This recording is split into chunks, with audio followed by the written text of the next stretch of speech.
Hello, this is Dr. Chen, and this is going to be a brief lecture on Chapter 6. We'll be talking about a new popular approach to the design administration and the evaluation of tests. Specifically, we'll be talking about item response theory. Um, so hopefully you won't find this topic too daunting or too complicated. There are only a few important concepts for you to understand in regards to this. And if you can walk through these slides and make sense of what I'm talking about, then you probably got what the chapter is talking about as well. Um, so without further ado, let's go ahead and get started. So what is item response theory? Well, to talk about item response theory, it might be helpful to contrast it with the theory that we've been working with so far, chapter 1 through chapter 5 specifically. Most of what we've been talking about, reliability, validity stuff, all of this was in the context of classical test theory. And this is important for you to know too. For the past 100 years or so, basically since the 1920s, classical test theory has been the basis for test development, administration, and evaluation. But just like how change is inevitable in every discipline, so it is in this field of tests and measurement. So IRT is a particular perspective on how test items should be developed and evaluated, especially in the context of the individual's true score. So IRT allows us to look at two things: the relationship between the performance of each individual item on the test and the underlying ability of the test taker. Here's my mouse. And IRT also allows us to look at the relationship between how an individual item performs and its ability to discriminate between test takers who know the material and those who do not. And you may notice me using this type of language, knowing the material versus those who do not. And the reason for that is because item response theory was, developed primarily within the field of educational testing. And so a lot of the testing were done in the context of trying to measure how much a person actually knows. At the end of our lecture for today, I'll talk about how this applies to other non-educational types of contracts as well. The same concepts apply, you just talk about it in a different way. So, no, in reality, IRT, or item response theory, isn't exactly new. It started way back in the 1960s and 70s, but it wasn't popular back then. Why not? Well, computationally, it's a lot more involved compared to calculations based on classical test theory. That's the reason why you're able to do some simple calculations in the Excel sheet in the first quarterly assignment. For IRT, it's really not very feasible for us to hand calculate given the large amounts of data that IRT requires. So that's why the advent of personal computers really has made IRT much more feasible and practical to calculate in this past 10, 15 years or so, compared to when IRT was first introduced in the 60s and 70s. Another really important thing for you to know too is that you may also hear IRT being referred to as different languages. So latent trait theory, that also refers to IRT.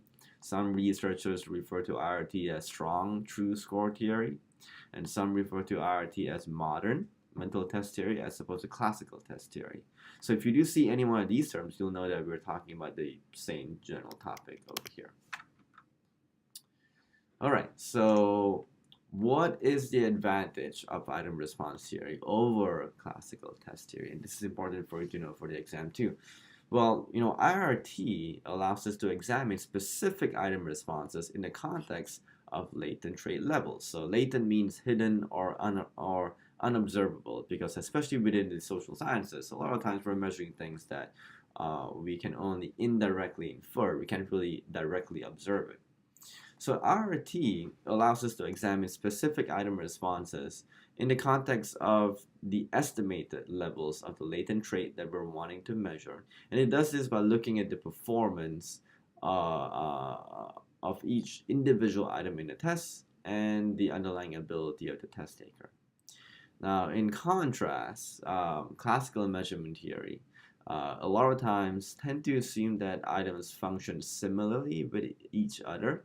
And so the level of analysis for classical measurement theory a lot of times remains at the scale level when you aggregate all the specific items, as opposed to the item level of analysis. So the job of a modern psychometrician, if you're using RT, is to accurately as possible estimate your true underlying trade score and see how each item functions as it relates to your true underlying latent trade score. So the most fundamental aspect of understanding RT is understanding the item characteristic curve, also known as ICC. In this ICC, the X or horizontal axis represents the standardized score of a latent or underlying trait or ability that the individual test taker is bringing to the table, so to speak. So the amount, quote unquote, of trait is expressed along this axis. This is important for you to know as well. The amount of trait is a lot of times represented by the Greek letter theta. And so if you look in your chapter should show you what theta looks like. I'm using a different graph over here because I feel like that's a better way to explain item response theory compared to how your book explains it. But if you want to know what the Greek letter theta is, just Google it. I'm just looking up in the chapter. So a lot of times it's represented by theta. Now 0 represents the average ability of your respondents. So average ability is located at 0 on the x-axis. This is the mean ability level. There you go. My mouse just takes some time for me to move.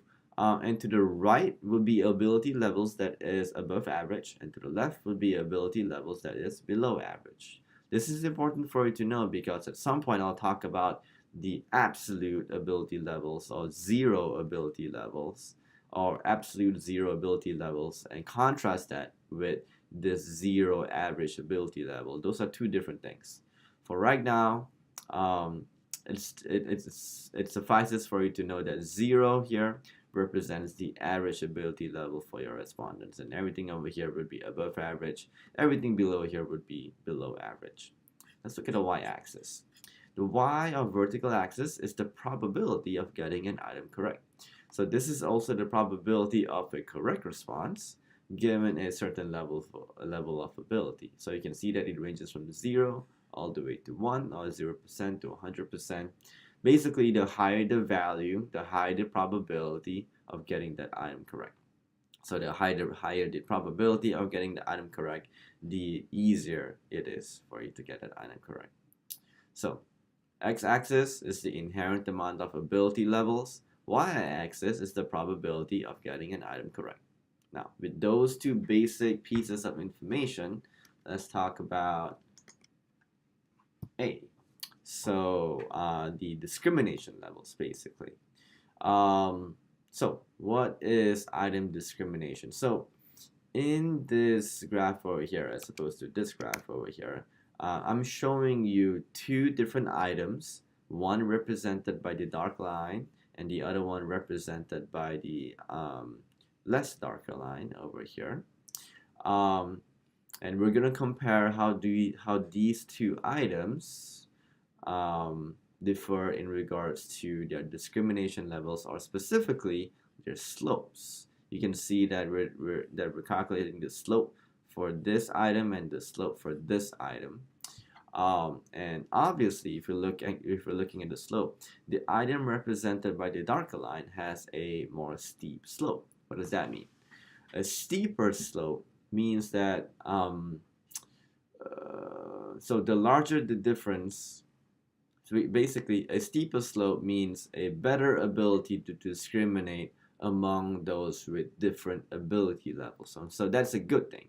You would want your item to be sensitive enough to be able to give you readings that help you discriminate between someone who knows a little bit versus someone who knows a whole lot. So in the context of that interpretation, the item represented by the dark line, I'm just going to call this the dark item, does a better job of discriminating between people of different levels of ability right here. So remember, the higher the discrimination value, the larger the value of A, or the larger the value of the slope, the better the item is at discriminating among respondents with different ability levels. And that's kind of what we want, ideally. So this is important for you to know. If this still doesn't make sense, let me know or review a chapter again. And I just want to make sure that you get this. So A refers to discrimination. Now, in addition to discrimination, we can also learn about the item difficulty level. So same items over here again. So using the same items, we can see that the ability level differs between the two items for the point in which a respondent would have, say, a 50-50 chance. So 50-50 chance, 0.5 at getting the item correct. B is basically the point along the x-axis that defines the difficulty level of that item. So a high value of B indicates that the item is more difficult than a lower value of B. So in this example, the respondents only need to have a -1 ability level, so lower than average, in order to get a 50-50 chance of getting the dark item correct. In contrast, respondents will need a close to average ability level in order to get a 50-50 chance of getting the light item correct. What that means is that the dark item appears to be easier compared to the light item because you don't need that much attribute or that high of a levels in terms of your latent trait in order for you to get a 50-50 chance of getting this correct. So if you put two information together, difficulty and discrimination, we can conclude that the dark item is easier compared to the light item, but the dark item also does a better job of discriminating between people with different ability levels. So this is important for you to note for the exam too. Difficulty and discrimination, a lot of times researchers look at those two things to help us determine or distinguish between good items and bad items. So an example of a bad item would be an item that has low discrimination or a very low slope, or items that may be too difficult or too easy. And usually it's up to the person creating the test to determine what is the appropriate level of difficulty over here. So again, A refers to discrimination, B refers to difficulty. Let's talk about one more important concept over here. Now I know that your chapter doesn't say too much about this, but it's really not that much for me to explain this to you. So C is the probability of a correct response for test takers who has a really, really low ability. So I'm talking about close to absolute zero. When I say zero or absolute zero, I'm not talking about the mean average ability. I'm talking about on the outer edges over here when it's super, super low.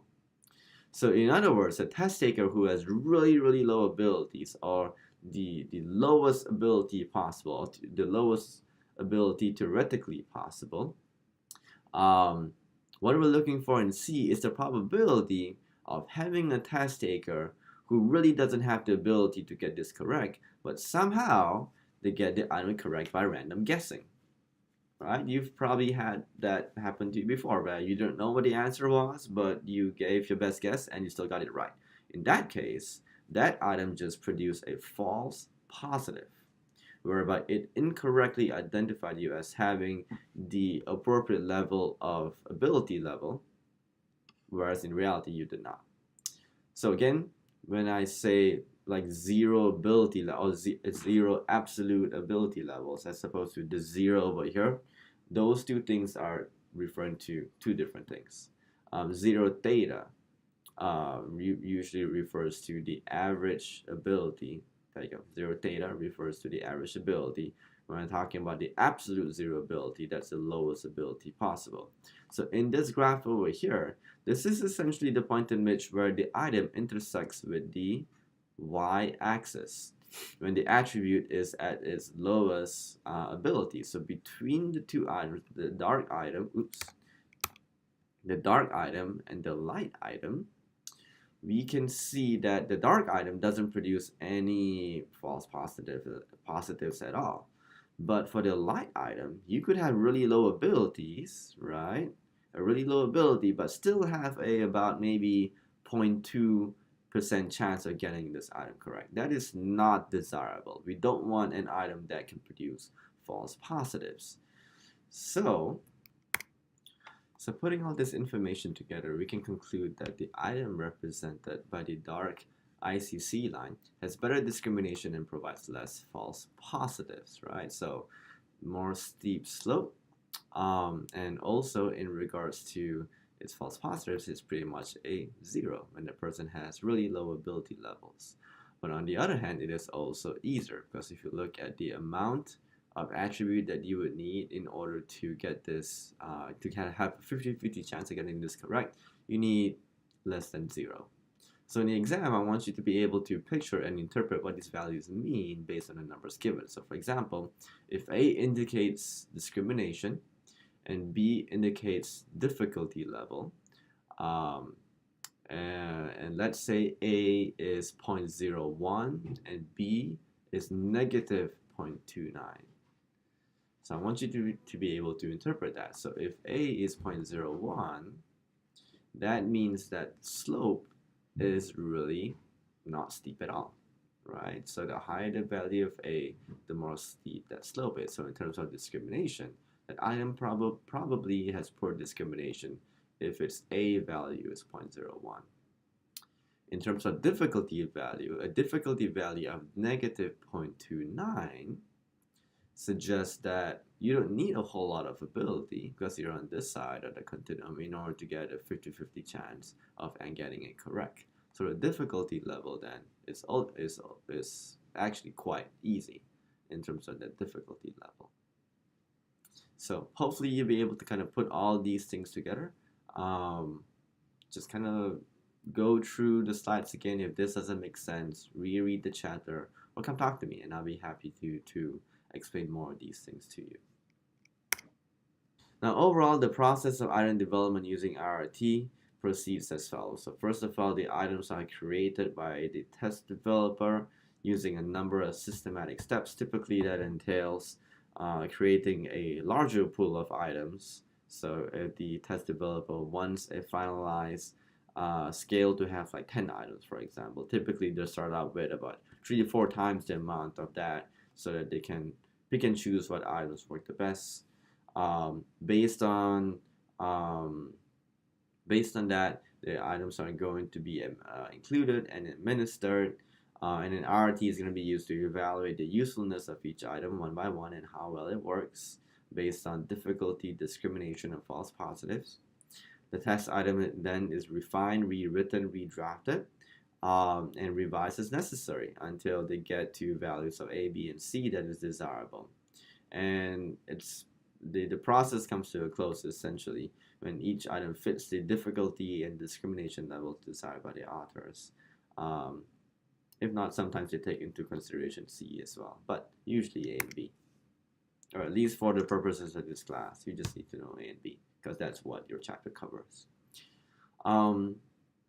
Now, we can use computers actually that know the difficulty and discrimination levels of items, and we can adjust the types of items that we administer to individuals. So if an item is too difficult, for example, a computer program that knows beforehand which item is more difficult or which item does better at discrimination would administer the appropriate item in order to maximize the assessment of the individual's underlying or latent ability. So that means that everyone kind of takes a different type of test, but we know exactly how each item works, and so ultimately it'll give us a better estimate of what your true underlying ability is. And so you may have taken some standardized tests that have used computerized adaptive testing, and it's based on these various same theories. Now, given that IRT was developed in the educational field, so basically in the educational field, most educators are interested in developing items that measure whether respondents know a specific content or knowledge that was taught in class. So the example that was discussed in this slide was discussed in that similar way too. A person either knows or doesn't know the item content, and the job of the item is to reliably identify those who know and those who don't know. Now, we can also talk about RRT as it relates to non-educational constructs. So, for example, we might want to develop items that can reliably identify individuals who, say, for instance, have depression, true depression, versus who don't. So the concepts of difficulty, discrimination, and false positives apply. So difficulty in this context of this depression measure, difficulty is going to refer to how much depression or true depression a person needs in order to have a specific probability of scoring positively on a test. Discrimination is going to refer to how well a test can reliably distinguish between someone who has different levels of depression. And false positives is going to refer to the likelihood that a person will be incorrectly identified as being depressed, whereby in reality that person really isn't. So we can, again, apply the same concepts to non-educational constructs. Doesn't just have to be applied to educational or achievement types of items.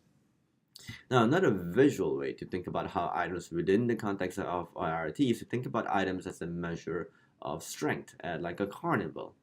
Some sort of like a carnival bell that you've probably seen at amusement parks or somewhere. So in this device, the measurement device is a vertical track along which a weight travels. My mouse was missing, there you go. A vertical track along which a weight travels from the bottom up. And the top of the track is a bell. So initially, the weight rests at the bottom of the track on the end of a plank, serving as a kind of a seesaw. And respondents basically strike the end of the seesaw opposite to the weight with a large mallet, thus sending the weight flying upward along the track. And if the respondent possesses sufficient strength in striking the weight, the bell then rings. Now, difficulty in this analogy is going to be the amount of strength that the respondent must possess in order to quote-unquote pass the item or ring the bell. All right? Discrimination, on the other hand, is going to be the ease in which the judge is able to discern whether or not the respondent actually hit the measure with sufficient force. So, for example, some carnival bells may have a light that illuminates and stays lit when the weight hits the bell, and some might not. And if the bell doesn't, if the bell doesn't have some type of very obvious clear indication that the person did hit the bell, that may influence the agreement among judges as to whether or not the person hit the bell. So same thing with the item as well. False positives in this analogy would be if, say, some respondents got a heavier mallet, like a significantly heavier mallet than others, and that person may not actually have the strength to ring the bell, but he does it or she does it because the mallet gave him the additional momentum. So I thought this would be a nice visual way to think about RRT in terms of those three important concepts. Again, if you're not sure how this works exactly, you can review the chapter or come email me and I can send you additional resources. So I'll be happy to talk to you more about this too. So for a second quarterly assignment, you're going to learn how to use a program that researchers use to conduct an RRT analysis. So you get some bragging rights with your friends to say that you've actually done an RRT analysis before. And I've created a video tutorial underneath that same link that gives you all the resources to complete the second quarterly assignment. And it'll show you how to download the program, find the right data set, run the analysis, and interpret the results. If all of what I've been talking about makes sense to you in terms of difficulty, discrimination, and false positives, then the output that you'll get at the end of this should make sense to you too, and you should be able to interpret this according to the guidelines provided in the chapter. So hopefully you'll enjoy this assignment as much as I've enjoyed putting this together. Feel free to think about RRT in terms of this visual analogy, in terms of these various graphs over here. If you can picture these things, usually that's gonna give you the most bang for the buck. All right, so that's it in regards to this chapter. Remember to do the quizzes too and let me know if you have questions.